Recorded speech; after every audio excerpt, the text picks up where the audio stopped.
जय परमेश्वर देवता लोगों। साध अनूपदास महाराज लिखी किताब जगदीपकारनी। यह जगदीपकारनी जिसको श्री अनूपदास प्रिंटिंग प्रेस छावनी एरनपुरा में स्थापित प्रसिद्ध।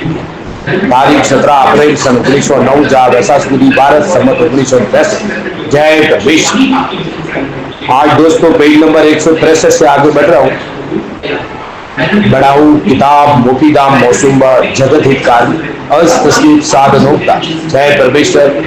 मौत वतन मुलक मारवाड़। जय परमेश्वर।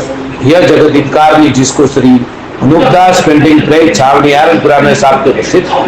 तारीख 17 अप्रैल सन 1909 जा वैसा स्मृति भारत सम्मत 1910। जय परमेश्वर। संसार के बच्चे बसने के लिए साध अनूपदास लिखी किताब जगदीपकार ने 274 पेज पढ़े। छावनी एरनपुरा शिवगंज मारवाड़ 3070 संपर्क के लिए दोस्तों 0297627302 मोबाइल नंबर है दोस्तों 8905653801। जय परमेश्वर। दोस्तों आज पेज नंबर 163 से आगे बढ़ रहा हूँ। साध अनूपदास महाराज क्या लिखते हैं बड़ी गौर से ख्याल रखना जय परमेश्वर। Page number 163। जो कि धन जमे किया हुआ था वो भी मालिक का ही था। तो धन तो हराम नहीं था परंतु जमे करने वाला हरामी कि जो संसार के लोगों को दुख देगी राक्षसी पाप से खैस लिया और खैस खैस के जमे किया था। सो उस धन को अगर कोई भी शख्स लेता तो कुछ हरज नहीं था, क्योंकि चोर किसी के मकान से धन खैस की और चुरा के ले जाता है और धन का पता लगाकर चोर को गिरफ्तार करा देते। जब राजा बादशाह उस धन को चोर से पीसा मालिक को दिलवा देते हैं तो मालिक उस धन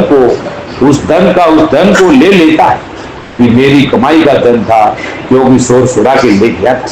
तो पीसा मुझको मिला, कुछ मैंने किसी का छीन के थोड़ा ही जमे किया, उसका तो लेना ही वाजिब है। जिससे ले लिया सो दुरुस्त बात। फिर इसी तरह से अगर संसार के लोग इस राक्षसी पाप के जमे किए हुए धन को ले ले तो कोई बुराई की बात नहीं थी, क्योंकि वो धन भी रावण वगैरह ने और कारून बादशाह ने बतौर चोरी के ही खैस खैस के करके लिया था। इससे उस धन के लेने में संसार के लोगों को कोई बुराई नहीं थी। खैर यह भी बेहतर ही रही कि जो किसी ने उस धन को नहीं लिया तो ईश्वर परमात्मा ने उस नेक नियति के सबब से संसार के लोगों को बहुत सा धन बख्शा और बख्शेगा। कि जिन लोगों ने राक्षसी पाप के जमे किए हुए धन को हराम जाना, क्योंकि उन लोगों ने उस जमे किए हुए माल को हराम समझ के और राक्षसी पाप की पहचान शनिश्चर के कहने से करके राक्षसी पाप के करने वालों को तमाम जान ने एक दिन होके गारत कर दिया और फिर पाप का करना छुड़ा दिया, जिसकी वजह से शादी सोने की खाने फिर प्रकट होगी। इससे संसार के लोगों को धन की तरफ से तकलीफ उठानी नहीं पड़ी। तो पहले जमाने की तरह से यह सौदागर महाजन राक्षसी पाप करा रहे हैं और धन को अपने काबू में कर रहे। सो अगर संसार के लोग एक दिन होकर इन बलियों की राक्षसी पाप को छुड़ाओगे तो धन का टोटा नहीं रहेगा और वैसा ही हो जाएगा कि जैसे सज्जन में था, क्योंकि जमीन माता की बीमारी हट जाएगी तो जमीन माता पीछे तंदुरुस्त और ताजा हो जाएगी और खाने फिर प्रकट हो जाएगी। तो उन खानों में से कुल संसार के लोग फिर बर्तन वगैरह बनवा लेना और मोहरे रुपया बनवा के खर्च करना और राक्षसी पाप के जमे किए हुए माल को हराम जानना और बनिए देवे तो भी मत लेना, क्योंकि जब राक्षसी पाप छुड़ा दोगे तो फिर धन का टोटा नहीं है। अगर वो भी लिया जावे तो कुछ दोष नहीं, क्योंकि यह धन अपने ही चोरी का वापिस होता है। इससे मैं बार बार आप लोगों बनियों के जाल से लिख करके वाकिफ करता हूं। Page number 164। जय परमेश्वर दोस्तों। सो जल्दी इसके बारे में सब हिंदू मुसलमान और अंग्रेज वगैरह बड़े गौर से ख्याल करना मेरे भाइयों। मैं अपनी अपनी औलाद सलामत रहने की गरज से पाप छुड़ाने की दिल से कोशिश करके छुड़ाओगे और मदद करके छुड़ाओगे और इस काम में देर नहीं करोगे, क्योंकि जो असली बात थी वो मैं लिख चुका हूं। सो लिखे हुए पे चल के बंदोबस्त करूं और इन स्वदाग्राण का राक्षसी पाप रावण की तरफ से छुड़ाओ तो संसार के लोगों को आराम मिले। और जो कि इन बनियों ने तमाम संसार के लोगों का धन चुरा के अपने कब्जे में कर लिया है, सो सब संसार के लोग इन बनियों के जमे किए हुए धन को जो बांट के ले लो तो कोई मुजाहिद नहीं। और जिस तरह से कि रावण वगैरह के वक्त में कोई शख्स खानों वगैरह को नहीं भूला, उसी तरह से इन बनियों की राक्षसी पाप के सलाने से मत भूलो और खानों की पहचान रखो जैसे पहले जमाने के लोगों ने पहचान रखी थी। अगर तुम लोग भी उसी तरह से पहचान रखोगे और नहीं भूलोगे नहीं और पाप छुड़ाने की कोशिश करके पाप को छुड़ाओगे तो खाने प्रकट हो जाएगी। और जिस तरह से कि खाने आजकल आलोप हो गई है उसी तरह से नहीं रहेगी। परंतु ये बात काबिल ख्याल करने की जैसे आजकल पत्थर मिट्टी की खाने जमीन पर मौजूद, इसी तरह से चांदी सोने की खाने बल राजा के जमाने तक मौजूद थी। परंतु जब से कि इन बनियों ने राक्षसी पाप चलाया है, जब से ये खानों आलोप हो गई और बीमारी के सबब से गल गई, जिसकी वजह यह है दोस्तों कि इन बनियों ने जमीन माता के नाम का पाप कराना शुरू किया है, जिससे जमीन के शरीर की चर्बी गल गई और खानों के आलोप होने का यही सबब है। अगर आज पाप का करना सौदागर बच्चे छोड़ देवे तो रफ्ते रफ्ते बदसतूर खाने चांदी सोने की पत्थर वगैरह की खानों की तरह से मौजूद हो जाए। और जो कि मिट्टी पत्थर की खाने तुम लोगों को दिखती है, सो वो इससे दिखती है कि इन खानों के नाम से पाप नहीं कराती। अगर इन खानों के नाम से भी पाप कराती तो पहाड़ वगैरह की खाने भी गायब हो जाती। परंतु इन खानों के नाम से पाप नहीं कराते हैं, नहीं तो ये भी जादू से खाक हो जाते। परंतु इन बनियों ने ऐसी अक्लमंदी की है दोस्तों कि खानों को भी भूले हुए, जिससे ये बनिए तुमको बुला के और धन को फैस के अपने कब्जे में किया चाहते।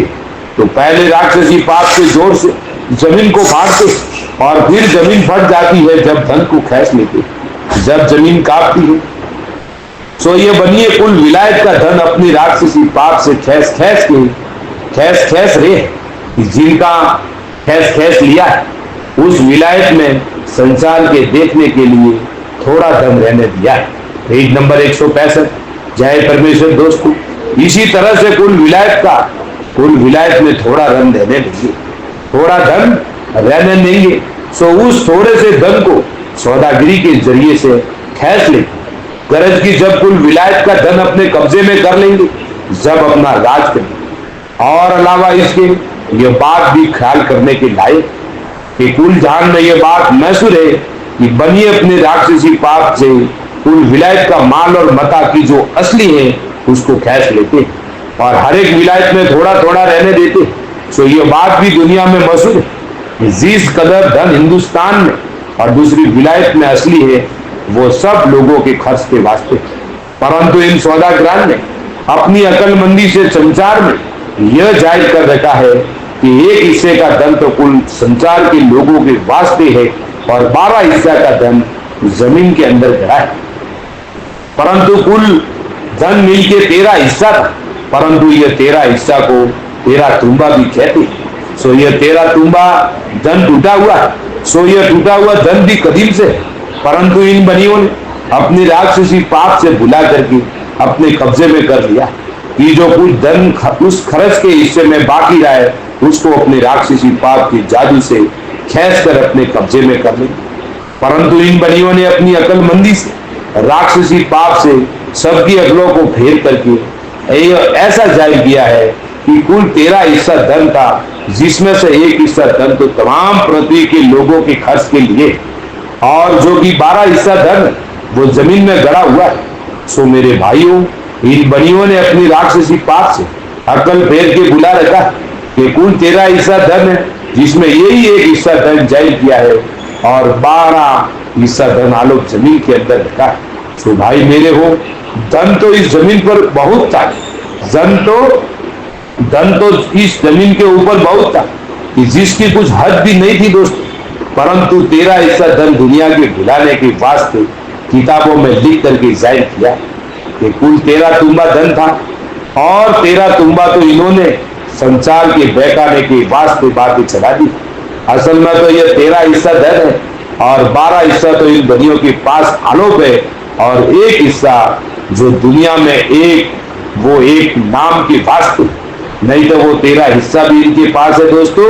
दूसरे राजा बादशाहों के पास तो एक थोड़ा सा है, तो वो एक हिस्से का धन कुछ विलायत के खर्च के वास्ते जरात में, तो उस धन को तमाम जान के लोग खर्च करके परवरिश पाते हैं। सो इन सौदागरान ने कुल खर्च के तुम्बा को भी अपने कब्जे में कर रखा है।